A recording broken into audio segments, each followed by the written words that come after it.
প্রায় 26,000 চাকরি বাতিল। এক্ষেত্রে কি ছবি ধরা পড়েছে? বিভিন্ন জায়গায় আমরা দেখেছি কিভাবে পড়ুয়ারা চাকরিহারা শিক্ষকদের ফিরে পাওয়ার জন্য মন খারাপ করছে। ছবি দেখাবো মাথাভাঙার, যেখানে দেখুন রীতিমতো বিক্ষোভ দেখাচ্ছেন চাকরিহারা শিক্ষকদের ফিরে পেতে। এই পড়ুয়াদের বিক্ষোভ, শিক্ষকদের অপমানের প্রতিবাদ মাথাভাঙার এই স্কুলে। ছবিটা দেখাচ্ছি আপনাদের, বিভিন্ন প্ল্যাকার্ড নিয়ে বিক্ষোভ দেখাচ্ছেন পড়ুয়ারা। মাথাভাঙা গার্লস হাই স্কুলের ছবি আপনাদের দেখাচ্ছি। রাজেশের কাছ থেকে আরো ডিটেইল জানতে পারবো। রাজেশ, 28 জনের মধ্যে 6 জন শিক্ষক চাকরিহারা এই স্কুলে, আর তাদের মধ্যে 5 জনই ছিল বিজ্ঞান বিভাগের। স্বাভাবিকভাবে এখানেও একটা প্রশ্ন, বিজ্ঞান বিভাগ চলবে কিভাবে? দেখো, একদমই তাই। মাথাভাঙা গার্লস হাই স্কুলের মূল গেটের সামনেই কিন্তু এদিন স্কুলের ছাত্রীরা কিন্তু বিক্ষোভ দেখান।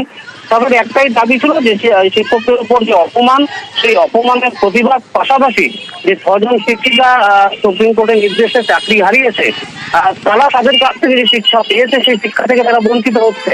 মূলত এই দুটি ঘটনার প্রতিবাদ জানিয়ে শিক্ষিকাদের ফিরে পাওয়ার দাবি, পাশাপাশি যে পুলিশের যে নির্যাতন হয়েছে শিক্ষকদের উপর, সেই ঘটনার প্রতিবাদ তারা জানিয়েছেন। মূলত এই দুটো দাবি নিয়ে তারা এদিন বিক্ষোভ দেখান। বেশ কিছুক্ষণ ধরে কিন্তু তাদের এই বিক্ষোভ চলে। কিছুক্ষণ আগে তারা বিক্ষোভ তুলে নেন। তবে স্কুলের প্রধান শিক্ষিকা যেটা জানিয়েছেন যে 6 জনকে হারিয়েছেন, তাদের যে শিক্ষা তিনি এতদিন থেকে দেখেছেন তারা সঠিকভাবেই শিক্ষা দিচ্ছিলেন, সুতরাং তারা যোগ্য। ওনার এটাই দাবি। পাশাপাশি যে প্রশাসনিক নির্যাতন শিক্ষকদের উপর, সেটা কোনোভাবেই তারা মেনে নিতে পারছিলেন না। আজকের যে ছাত্রীদের যে আন্দোলন, সেই আন্দোলনে কিছুটা হলেও স্বস্তি দিয়েছে যে ছাত্রীরা প্রতিবাদ করছে। আমাদের শিক্ষিকাদের আমাদের থেকে বঞ্চিত করা হচ্ছে, আমাদের শিক্ষা দেওয়া থেকে। সেই শিক্ষা আমরা চাই তাদের কাছ থেকে, এবং আমাদের অধিকার আছে তাদের শিক্ষা পাওয়ার। এবং এই অন্যায়ের প্রতিবাদেই আমরা নেমেছি। তাদের আমরা ফেরত চাই স্কুলে। তাদের শিক্ষা আমাদের প্রয়োজন। এখন আমরা খুবই অসহায় তাদের ছাড়া।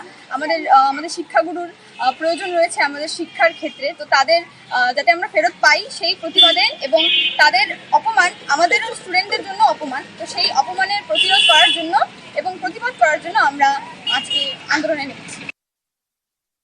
আমাদের বিদ্যালয় থেকে 6 জন শিক্ষিকাকে আমরা সুপ্রিম কোর্টের অর্ডারে হারিয়েছি। ওনারা যথেষ্টই যোগ্য, খুব ভালো শিক্ষিকা। ছাত্রীদের কাছে ওনাদের গ্রহণযোগ্যতা প্রশ্নাতীত। কাজেই যখন ওনাদের ছাত্রীরা বিদ্যালয়ে দেখতে পাচ্ছে না, তখন তাদের মধ্যে একটা বিদ্রোহের মনোভাব জায়গাটা স্বাভাবিক। এবং তারা অবশ্যই চায়, বিশেষ করে বিজ্ঞান বিভাগের শিক্ষিকা তারা অবশ্যই চায় যে তারা যাতে তাদের পড়াশুনো করবার যে সুযোগ, তাদের কাছ থেকে তারা এতদিন ধরে যে শিক্ষালাভ করেছে, সেই শিক্ষালাভের সুযোগ থেকে তারা যেন বঞ্চিত না হয়। এবং আজকে যখন আমাদের ছাত্রীরা এর বিরুদ্ধেও প্রতিবাদ করছে, এটাই অনেকটা আশ্বস্ত হয়েছে যে প্রতিবাদ করতে তারা শিখেছে।